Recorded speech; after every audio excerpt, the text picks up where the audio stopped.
No futebol, a competição mais almejada pela maioria dos jogadores, técnicos e organizações é a Copa do Mundo. Nessa competição, encontramos os melhores jogadores de vários países competindo entre si para conquistar a taça, tendo essa chance apenas de 4 em 4 anos. Tendo isso em mente, diversos times históricos já passaram por essa competição, como o Brasil de 70, tendo o time quase inteiro de camisas 10, sendo liderados por Pelé. Porém, tivemos diversas seleções com grandes gerações e não conseguiram vencer a tão almejada competição.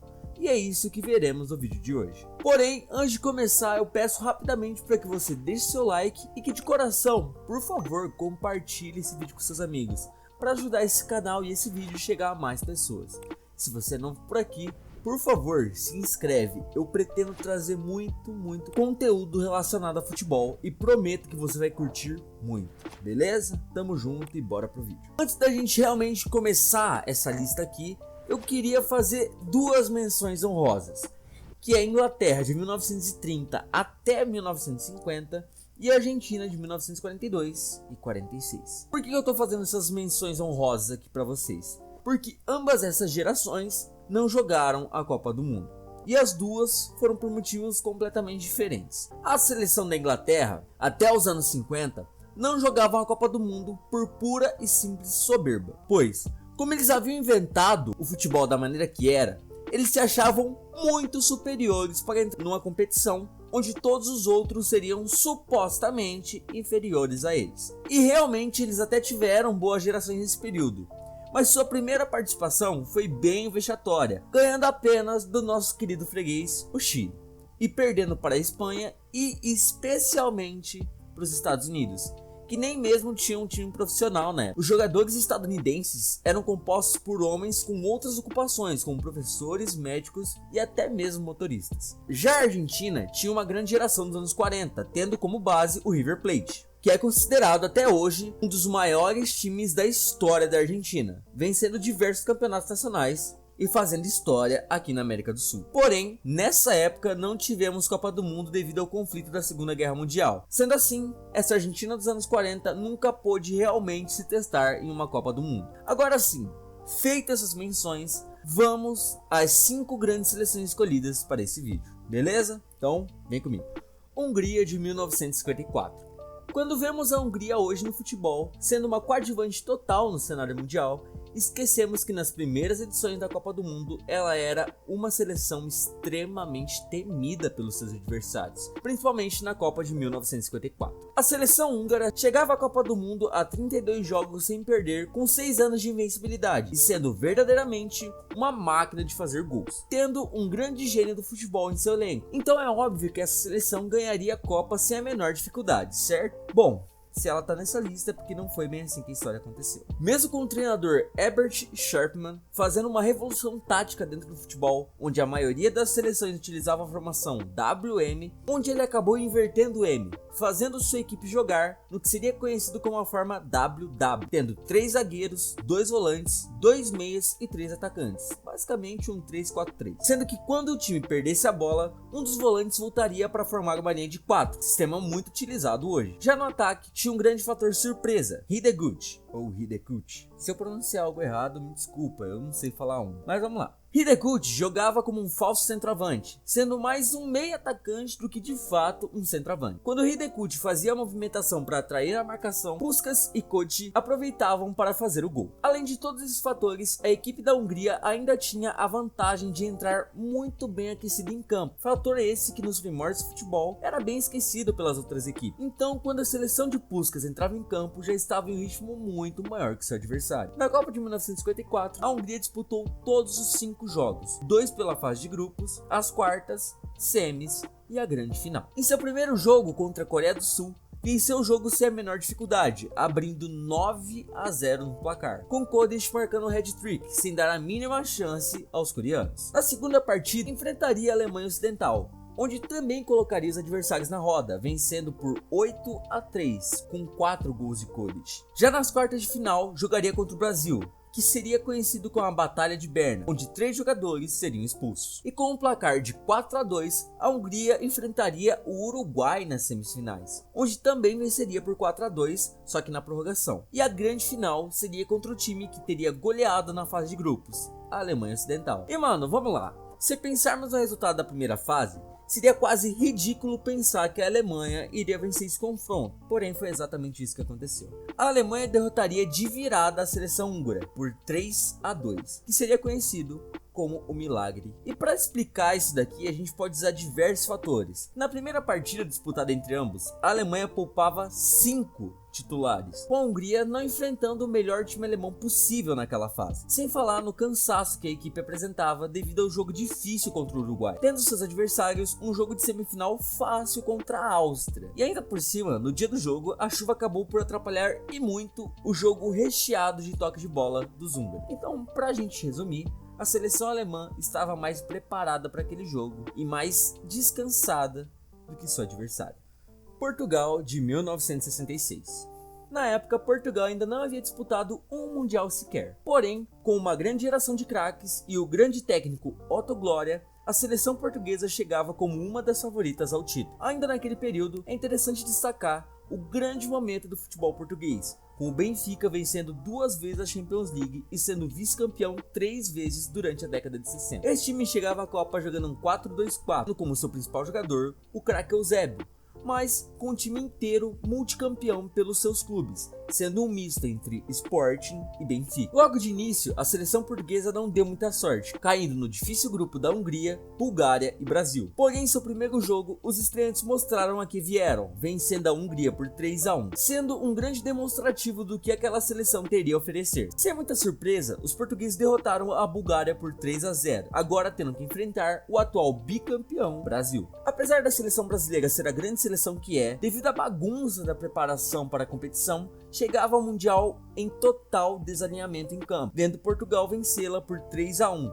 com Eusébio sendo o carrasco da amarelinha, mandando-a para casa logo na fase de grupos. E sim, em 66, a nossa seleção acabou passando um grande vexame na Copa do Mundo. E se um dia vocês quiserem que eu traga um vídeo falando sobre essa Copa do Mundo, deixa aqui nos comentários, beleza? Mas vamos voltar aqui pro vídeo. Nas quartas de final, Portugal iria enfrentar a Coreia do Norte, que teria vencido a grande seleção italiana na fase de grupo. Logo nos primeiros 25 minutos de jogo, a seleção asiática já estava com um saldo de 3 gols à frente no placar. E foi nesse momento que Eusébio colocou a bola debaixo do braço e falou: deixa que eu resolvo, marcando 4 gols, sendo 2 de pênaltis, e aos 14 minutos do segundo tempo já virava o jogo a favor da seleção portuguesa. Ainda ao fim desse jogo, José Augusto fecharia a conta marcando o 5º gol, encerrando o que seria uma das maiores viradas da história das Copas. Agora, nas semifinais, Portugal enfrentaria o seu maior desafio, jogaria contra a Inglaterra, que sediava a Copa naquela edição. Isso já era uma tarefa muito difícil. Porém, complicou ainda mais quando a notícia das lesões de Moraes e Vicente chegaram à seleção. Sendo assim, Portugal jogaria sem 2 jogadores muito importantes para a equipe. E além disso, a equipe de Eusébio ficou de certa forma impressionada com as sanções e ataques da mídia inglesa aos times, entre aspas, indisciplinados, em especial ao jogo da Inglaterra contra a Argentina, marcado por faltas duras dos argentinos em cima dos ingleses. Devido a isso, o time português entrou sem tanta garra como costumava entrar, e viu os adversários marcarem 2 gols. O Eusébio chegou até a descontar no final do jogo com um gol de pênalti, mas Portugal era eliminado da Copa do Mundo com um time muito estrelado e principalmente muito consistente, mas que não soube lidar muito bem com a pressão imposta pela mídia e com seus desfalques. Ainda assim, Portugal disputou o 3º lugar contra a União Soviética, onde venceu por 2-1 em um jogo meio morno, conquistando a 3ª colocação na Copa de 66 e sendo até hoje a melhor colocação da seleção portuguesa na história das Copas. Holanda de 1974. Antes da Copa de 74, a seleção da Holanda só havia disputado 2 edições da Copa do Mundo, apenas em 34 e 38, sendo eliminada na primeira fase em 34 e em 38 nas oitavas de final. Ou seja, até aquele momento a seleção holandesa não era grande coisa no cenário mundial. Mas com o tempo o futebol holandês foi melhorando ano após ano, utilizando diversas vertentes do futebol, como o Ajax do início do século XX, treinado por Jack Reynolds, o River Plate dos anos 40, conhecido como La Máquina, onde eu já citei aqui no início do vídeo, e o futebol da Hungria de 50, que eu também já falei nesse vídeo aqui. Foi a primeira seleção que eu citei. Porém, o estilo de jogo que ficaria conhecido como o futebol total só iria surgir na década de 70, com a Ajax dominando o futebol europeu e se consagrando tricampeão da Champions League, tendo em seu elenco craques como Hulshoff, Mischkens, Murray, Rep e o seu principal jogador sendo Johan Cruyff, sendo comandados de 69 a 71 pelo grandioso técnico Rinus Michels e de 71 a 73 por Steven Kovacs. A partir de todo esse movimento vitorioso do time holandês, nascia naquele clube a base para uma das seleções mais marcantes da história, com um plantel de jogadores geniais, mas que apesar disso, não venceria nada. Nas eliminatórias para a Copa, a seleção holandesa fez uma ótima campanha, com 4 vitórias e 2 empates, marcando 24 gols e sofrendo apenas 2. Cara, isso é bizarro. 6 jogos, 24 gols e sofrer apenas 2. Isso é maluco. Naquele período, a seleção holandesa ainda não era comandada por Rinus, que só chegaria de fato à seleção pouco antes da Copa. O fato é que a seleção ficou muito conhecida como a Laranja Mecânica ou Carrossel Holandês, devido à sua alta qualidade tática, com todos os jogadores sabendo exatamente o que precisava ser feito e trazendo diversas inovações para a época, com a marcação em linha alta, o que por muitas vezes surpreendia e sufocava o time adversário, empurrando para trás enquanto a Holanda avançava. Outro fator interessante desse time é que alguns jogadores tinham a liberdade de trocar de posição entre si, seja para alterar taticamente a composição do time ou para alguns jogadores apoiarem outros com mais dificuldades na partida. Um bom exemplo dessa troca que ocorria durante o jogo é quando o lateral Surbier subia como um ponta para o ataque, o que fazia o ponta direita do time, o Rip, fechar mais para dentro da área adversária, e quando toda essa movimentação acontecia, o lateral esquerdo, Krol, fechava a defesa e jogava como um terceiro zagueiro ao lado de Husbergen e Han. Toda essa troca de posição que ocorria dentro dessa seleção fez o time ser conhecido como Carrossel Holandês. Na Copa do Mundo, a seleção holandesa caiu no grupo da Suécia, Uruguai e Bulgária, onde venceu 2 jogos e empatou 1, vencendo de 2-0 do Uruguai, onde sinceramente poderia ter sido uma goleada se não fosse o goleiro do Uruguai, beleza? E também a pontaria descalibrada dos holandeses, mas beleza. Empatou o segundo jogo contra a Suécia, mas já no terceiro voltou a vencer de maneira incrível a Bulgária por 4-1 no placar, se classificando para a segunda fase de grupo, onde os 8 times que passavam eram separados em 2 grupos de 4 times, e o campeão de cada grupo iria para a final. A Holanda caiu no grupo A de Alemanha Oriental, Brasil e Argentina. Esse sim, sendo um grupo bem mais complicado, tendo um Brasil tricampeão mundial e uma seleção argentina muito promissora. Mas para os holandeses nada disso foi muito problema, já que no primeiro jogo contra a Argentina, a Holanda meteu logo um sonoro 4-0, dando um baile na cara dos hermanos com gols de Krol, Rip e 2 gols de Cruyff, fazendo seu último gol aos 90 minutos de jogo, só para dar noite. No segundo jogo, os holandeses iriam enfrentar a Alemanha Oriental, que entre as duas Alemanhas, a Oriental e a Ocidental, era a mais frágil, e venceu por 2-0 com gols de Nischkens e Hessenbrink. E o último jogo para classificar para a final seria entre o Brasil de Rivellino e a Holanda de Cruyff. E meu irmão, que joguinho, hein? Coisa pequena, coisa pouca. Com o Brasil voando, vindo de um tricampeonato, e a Holanda com todas as suas inovações, iriam travar uma batalha sensacional. E sinceramente, foi uma batalha mesmo. Em um jogo marcado por diversas faltas, principalmente pela parte dos brasileiros, que não conseguiram parar os holandeses na técnica e apelaram para faltas duras. E mesmo assim, com um grande jogo de ambas as seleções, com a Holanda usando muito bem a armadilha da linha de impedimento, que era uma novidade para a época. Nesse jogo, a Laranja Mecânica saía com a vitória por 2-0 em cima dos atuais campeões, com gols de Nischkens e Cruyff, que levavam sua seleção para a final da Copa de 1974. Contra toda a poderosa Alemanha Ocidental. Apesar de todo o excelente desempenho do carrossel holandês, a Alemanha tinha certo favoritismo, porque também apresentou um excelente futebol naquela Copa, tendo no elenco craques como Beckenbauer e Gerd Müller, e ainda por cima, para dificultar um pouquinho mais a vida dos holandeses, eles jogavam em casa. E logo quando o jogo iniciou, esse favoritismo sofreu uma grande ameaça, já que a Alemanha viu os holandeses tocarem a bola por 1 minuto inteiro e conseguirem chegar na área e ainda arrancaram um pênalti, abrindo o placar ao primeiro minuto de jogo. E apesar de tudo conspirar a favor dos holandeses até esse momento, os alemães provaram que eram um antídoto para as seleções do futebol mágico, já que assim como contra os húngaros em 54, acabaram virando de maneira espetacular, sendo extremamente frios, com gols de Breitner aos 25 minutos e Müller aos 43, sacramentando a Alemanha como campeã do mundo de 74, deixando aquela incrível seleção holandesa apenas com vice-campeonato.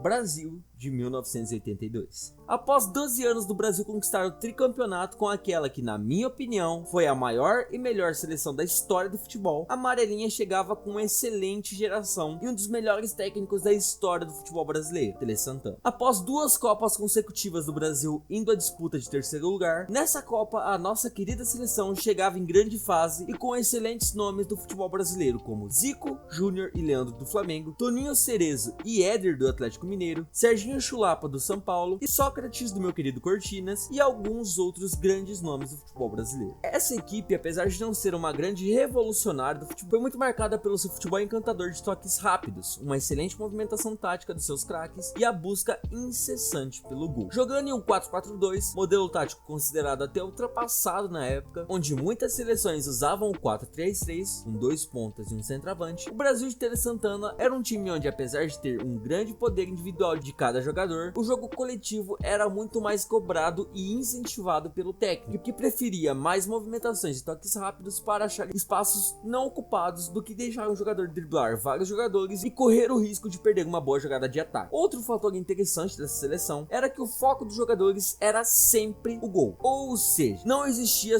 toques e passes desnecessários na bola, seja um recuo ou um passe de lado. Sempre que um jogador tocasse a bola era para frente, interessado apenas a busca por uma jogada matadora para o jogo. Mas ok, essa seleção tinha grandes nomes, diversas qualidades táticas e uma genialidade no comando do time. Mas como essa seleção foi de fato na Copa? A seleção brasileira caiu no grupo F, onde teria que enfrentar União Soviética, Escócia e Nova Zelândia. E sinceramente, o Brasil brincou nesse grupo, né? Fazendo 2-1 na União Soviética, 4-1 na Escócia e 4-0 na Nova Zelândia. Sinceramente, esse grupo não fazia páreo nenhum pro nosso querido Brasil. Mas na segunda fase, a coisa seria bem diferente. A segunda fase da Copa do Mundo, naquela época, era da seguinte maneira: os 2 melhores classificados da primeira fase de cada grupo iria ir para uma segunda fase de grupo, onde teriam 4 grupos, e apenas o primeiro colocado iria para a fase final, onde teria semifinal e a final. Muito complicado, né? Que bom que mudou esse negócio. O Brasil estava no grupo 4, de Argentina e Itália. Coisa bem pouca,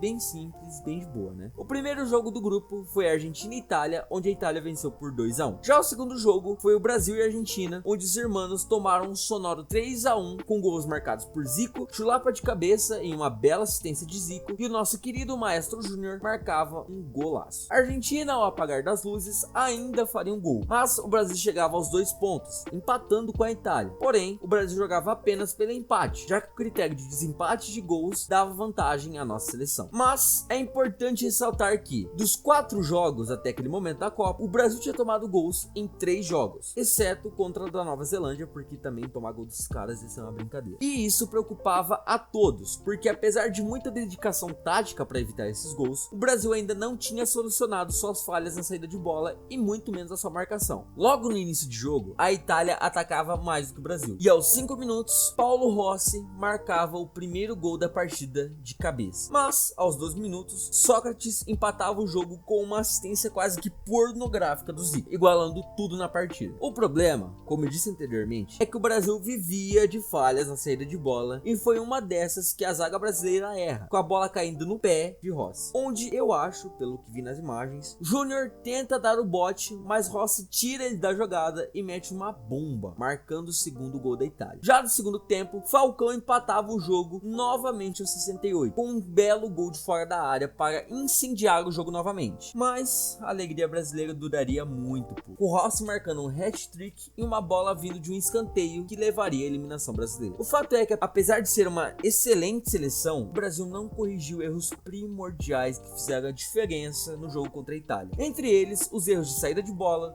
os erros de marcação e o aproveitamento de grandes chances, já que naquela partida o Brasil teve muitas oportunidades de fazer mais gols, mas não conseguiu converter, o que culminou em uma das melhores seleções que o Brasil já teve sendo eliminada, sabendo que tinha potencial para ser campeão. Mas foi isso, meus amigos. O vídeo de hoje foi muito legal de fazer, eu espero muito que vocês tenham gostado. Se gostaram, clique no gostei, por favor, dá essa moral pro meu canal. O YouTube de repente cortou o meu alcance, sei lá porquê, deve ter feito alguma merda, não é possível. Mas dá o like, compartilha o vídeo, comenta alguma coisa aqui embaixo, por favor, vai ser muito importante, tá? Pra eu me animar a fazer mais vídeos pra cá, beleza? Eu pretendo trazer mais vídeos sobre Copa do Mundo. Se você tem alguma ideia pra falar de alguma outra seleção que eu esqueci, fazer uma parte 2 desse vídeo, deixa aqui embaixo, beleza? Então, quem não é inscrito, por favor, se inscreve, vai ter muito conteúdo aqui ainda nesse canal sobre futebol. E é isso, meus amigos, muito obrigado por assistir até aqui, grande abraço a todos, tudo de bom, valeu.